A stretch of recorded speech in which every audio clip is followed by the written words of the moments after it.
State Farm agent here in town. Anytime someone says they recognize me, I say I'm on the shopping carts at Safeway. Yes, you are. Anybody? Yep. I have been a State Farm agent for 10 years in Forest Grove. My husband grew up here in this area. Name. He accuses me all the time of marrying him for marketing purposes. It's helpful. It doesn't hurt. We've been married 11 years, been in business in Forest Grove for 10 years, and I just opened a second State Farm agency in Cornelius a year and a half ago. Thank you. Yeah.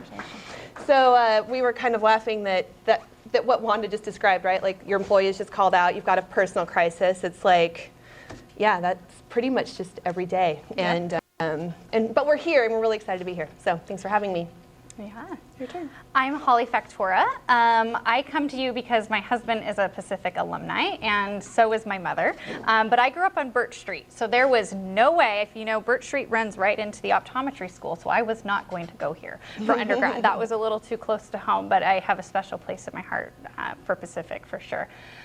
So we own a multimedia company. We do video and photo production, which has very quickly spiraled into a lot of marketing because we can create the pieces that people need. A lot of small businesses don't want to go to a huge expensive marketing company to get their word out. So because we could do the photos and the video, it very quickly became kind of a multifaceted multimedia marketing company. So that's us. And side notes. Yeah, there's a good side note on this. We know each other, I mean, from small businesses in town, Yeah. but also because her husband shot my wedding video 10 years ago. So it all comes back around. This is the first time I've actually met her in person, but Yeah. 10 years ago, her husband shot our wedding video. So it's kind of cool. Sure, Okay. sure. So I actually come from an education background. I have my master's in education, and I was a teacher. And my husband has a PT degree. So neither one of those things seem like they would lead you to where we are today. So the long and short of it is that during my husband's time here at Pacific, getting his physical therapy degree, they were in the very early stages of the boom of the film industry, starting to actually become something that you could access, because it didn't used to be, give you all some perspective, it didn't used to be that your computer could make videos or that you could even edit at home. The first editing softwares cost people around $50,000. So that wasn't a career that he thought he could ever go into. So he loved video production, but just didn't have any way to do that. Well, then he gets here for PT school, and as a student, you can use the film lab. So he decided to basically do kind of a capstone project throughout his time of PT, and he documented his classmates' journey through physical therapy school. And so at the end of that, it resulted in him doing this huge production. Everybody loved it. He'd gained all these awesome skills. And then married. Lots of them started to get married, and they said, hey, you, guy with the camera who's still really cheap, who seems to have a gift, why don't you come, shoot our wedding? So that him starting a video production company and doing weddings full time. That business he stopped right before the recession, which was great because video was still not very popular during the recession, and I don't think that the company probably would have survived, but it was on his own that he decided to go and start doing more narrative storytelling videos, which was great for his career. So he worked for some local nonprofits, gained a lot of experience that way. And then eventually, the two of us decided that it was time, based on his variety of experiences and the fact that we had had children and I was ready to have a more flexible schedule, we decided to start a business. I came from a strong interest in business. I actually started as a business major before I switched to education, so I kind of had these two loves that were sitting there. So I kind of did my first 10 years of my career like with one of my loves, and now I get to do the other one. So I'm really enjoying it. I say, like, for me, it was just him doing everything, which you cannot run a video production company very well with one person. So I put my pinky in and I kind of helped hire the first person. And then it just grew and grew and grew. And so at this point, we have 7 employees. We have 4 full-time subcontractors who work out in the field. We hire lots of subcontractors to come in and do big productions. And the business has just become something that we never really could have imagined. And I guess the coolest thing about it is just to see how all these different experiences and things in your lives and opportunities that you collect as you go along that may not seem like they ever could weave together, in the end have just woven together in this thing that we never could have really pictured, filling some of my skill sets, lots of his skill sets, and now we're running a successful business. So it's been really great, and it has allowed us to have more flexibility in our lives.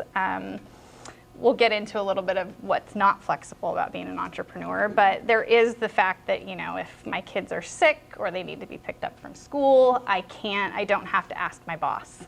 I can just leave. Mm-hmm. And I do enjoy that. I don't enjoy being up at 11 o'clock at night, still catching up on invoicing or responding to issues. But, at the end of the day, it just depends on what kind of life you want. I had the get your paycheck on the 20th of the month kind of gig, and it was very long-term and very stable, and you would always be here, and you knew exactly where the cap was. But I think probably for a lot of you, you're interested in business because you don't want there, or entrepreneurship, because you don't want there to be this okay, for the rest of my life, it's going to look like this, and that's as high as I can go, or as far as I can go, or as much money as I can ever make. And it just kind of, to me, felt a little too stagnant. So as much as I love teaching, there's something really energizing about being an entrepreneur, because your hard work directly impacts your potential and what you can do with your life. So we're really enjoying that aspect. There you go. Yay. Jill? What she said. I got into it a little bit differently. I'm a Linfield grad, and sorry. Don't hold it against me. I had family that went there. I was a legacy. I'm going to give you all the excuses. Played volleyball for Linfield. Loved my career there. I'm an international business major.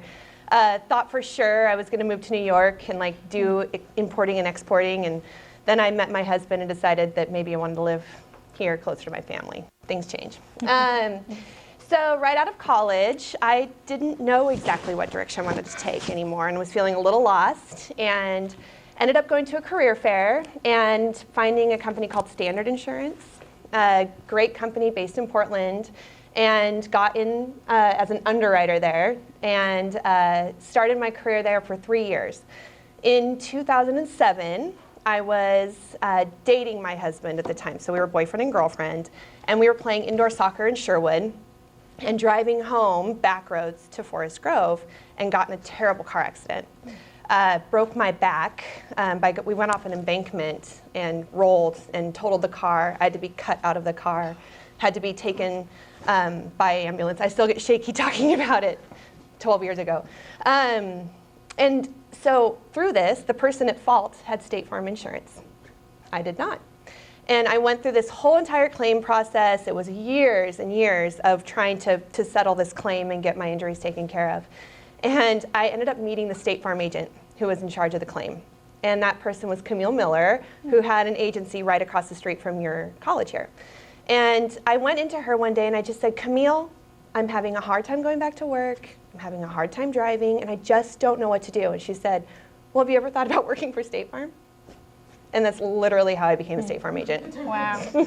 So that's one of those everything happens for a reason stories, 100% right there. So she hired me to be her secretary for $10 an hour, and I became her secretary. And I learned this business literally from picking up the phone and knew nothing about insurance. I mean, even I worked for Standard Insurance, but it wasn't, car insurance and home insurance was very different.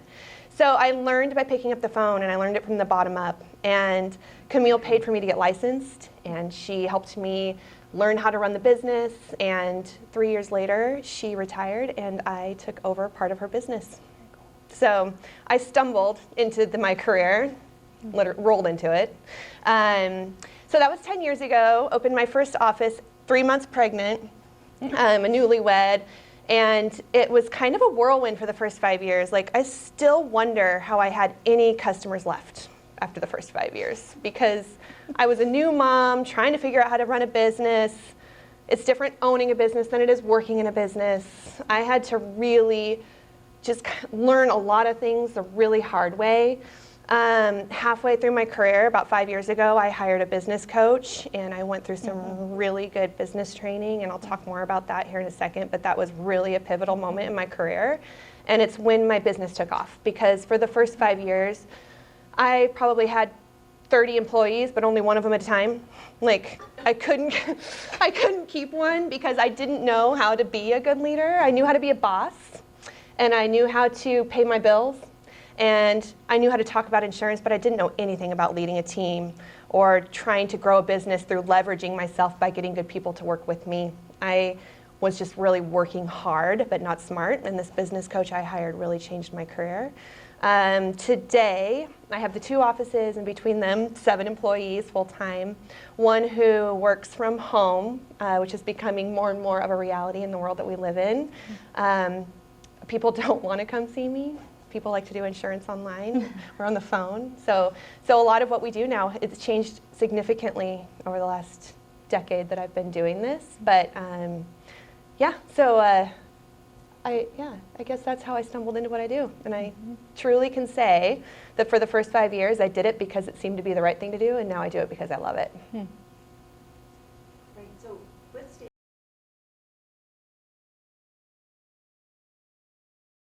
State Farm is more like a franchise model. So State Farm actually, I am an independent contractor of State Farm, and so my employees are completely separate of State Farm. So they actually work for Jill Veribort Insurance Agency.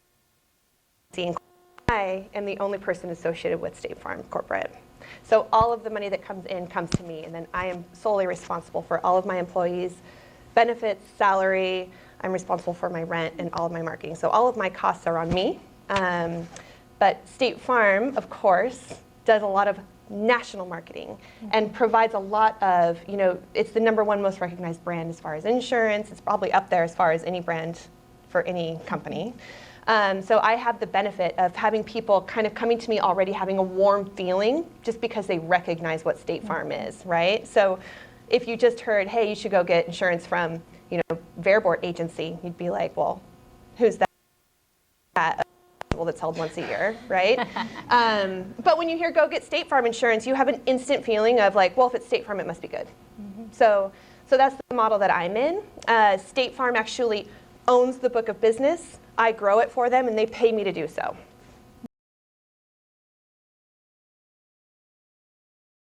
Right. So when I did ultimately decide to become a State Farm agent, I was 99% sure that State Farm was the company I was going to be working with after hearing my story and the things I went through, right? But I wasn't not going to do my homework. And so I looked at other insurance companies, like how do they pay their agents? What's their model? What's their training program like? And the biggest difference I found is that State Farm puts the time and the money into you before you start.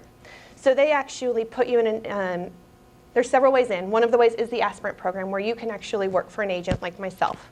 And I will pay you, train you, get you licensed, and get you through a program where you're then in a pool of candidates that State Farm considers first for any opportunity across the United States. So you could train with me here in Forest Grove, and then let's say that your home's in Wisconsin, and you finish school, and you're like, I want to go home. You can apply for openings in Wisconsin. The training is consistent across all State Farm agencies. That's one way in. As soon as you're chosen to open, hires you as an intern, pays for your benefits, and pays to train you and license you if you're not already licensed. And that training includes several flights to our hubs, which are in Phoenix, Dallas, and Atlanta, warm places, so they aren't terrible places to go. And they train you all up front. They think that they put about $300,000 worth of their assets into you before you even open your door. Part of that is actually like cash bonusing you up front before you open your doors.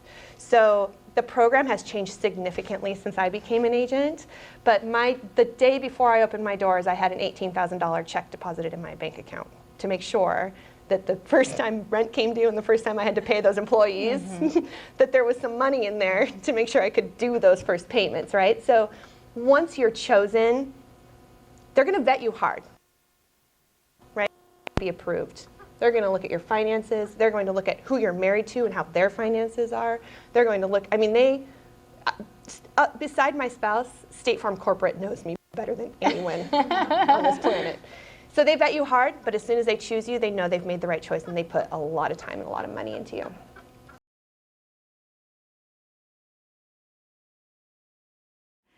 So, so one of the things that we decided to do at the beginning is we actually, so our business is still in the earlier stages, so we're 6 years into this business. And what we did is we actually built a department. We always had this heart to do like storytelling videos, nonprofits, all this stuff, but it's not very lucrative, and it takes a lot of people to do a big video production, and a lot of companies go under really fast. So we knew from the wedding industry that it would be a really good idea to figure out some sort of market where there would be some consistent revenue. So we are a very interesting company. We're like a split. We actually do real estate, photo, and all of it for real estate agents. So by developing that side of the company, we were able to provide ourselves with consistent work and financial stability and staffing that could then kind of nurture and grow this other side of our business. So what we did is, and how we have learned how to overcome obstacles is important, which is that we also got a business coach that explained the importance of systemizing your company, no matter how small it is, and making sure that it's duplicatable and that your systems will allow you to sustain yourself if you lose an employee.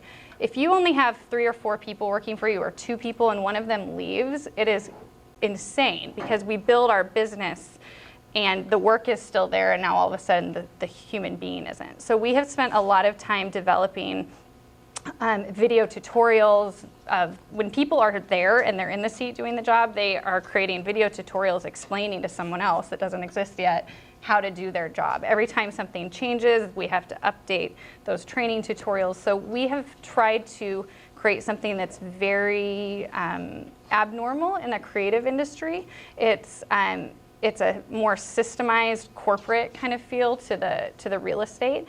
And what that allows is that as soon as you lose a person, somebody can immediately come in, and we're not all like stressing out so bad, because we know it'll take a little bit of time, but if there are systems and things that are in place to help somebody train quickly, then you've got them back in that seat.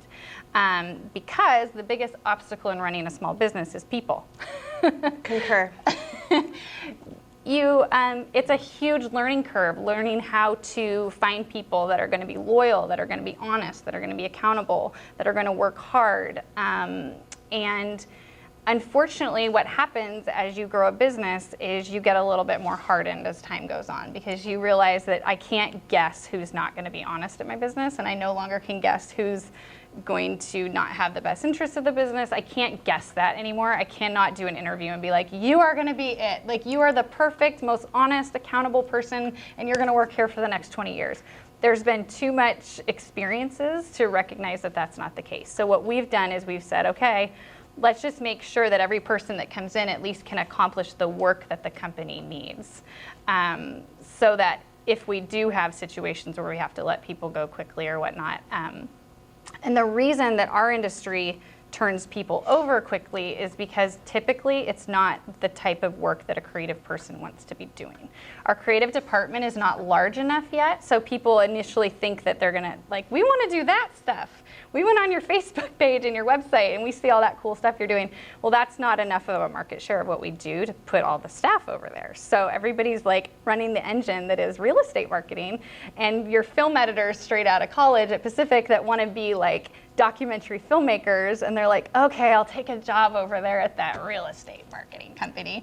And they kind of like jazz themselves up because they need some money to pay rent, and then like 6 months in, and I say it's like soul killing sometimes.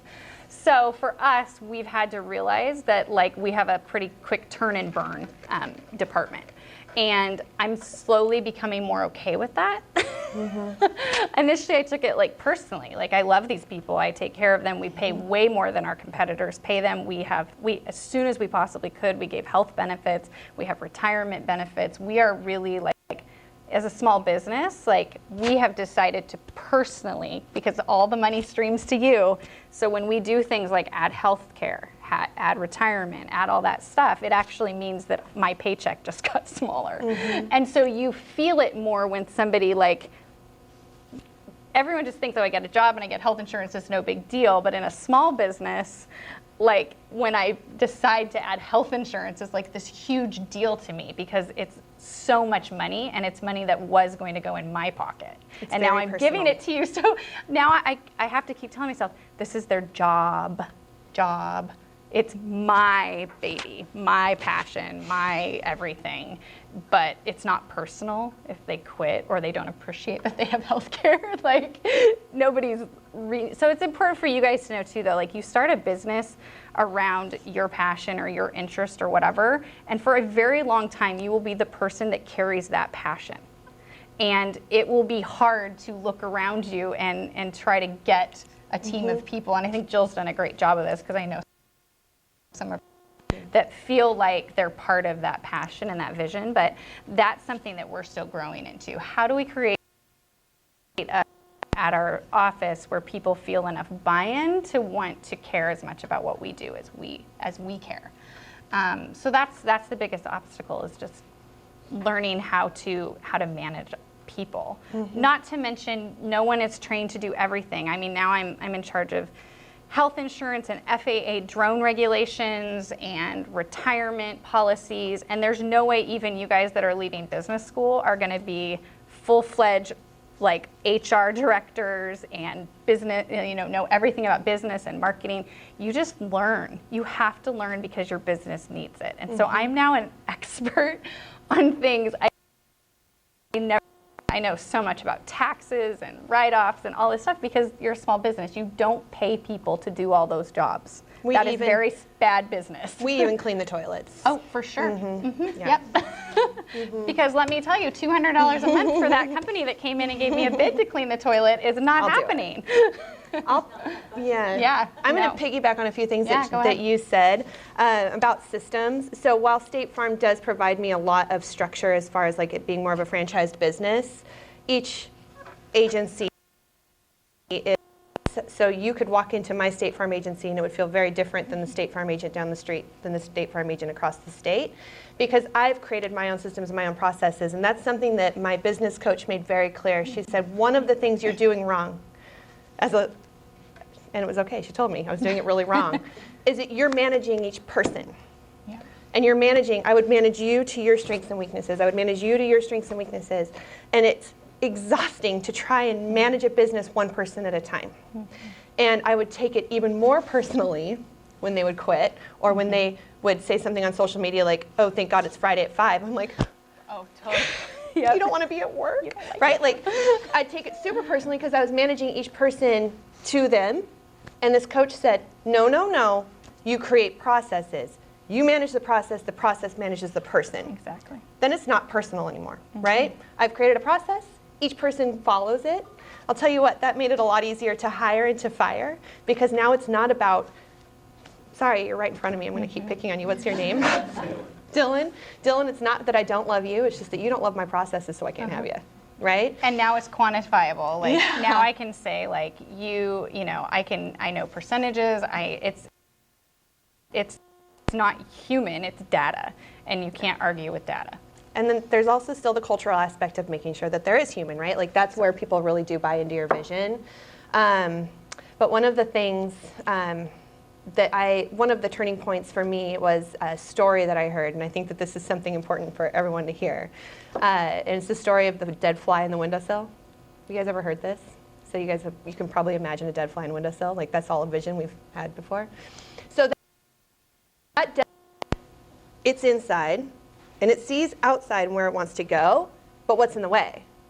A window, right? But it's a fly. So it just keeps hitting the window, trying, like, it's right there, I'm just going to keep going until it literally kills itself and it's dead, right? And it never got there.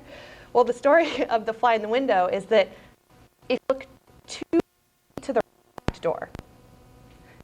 So for everything in your life where you feel like you are running your head into a window where it's like right there but you can't see it, like you need to stop and look to the like right or left because there's a cracked door. And when I heard the story, I like immediately went to my journal and I'm like, where am I hitting my head on a window?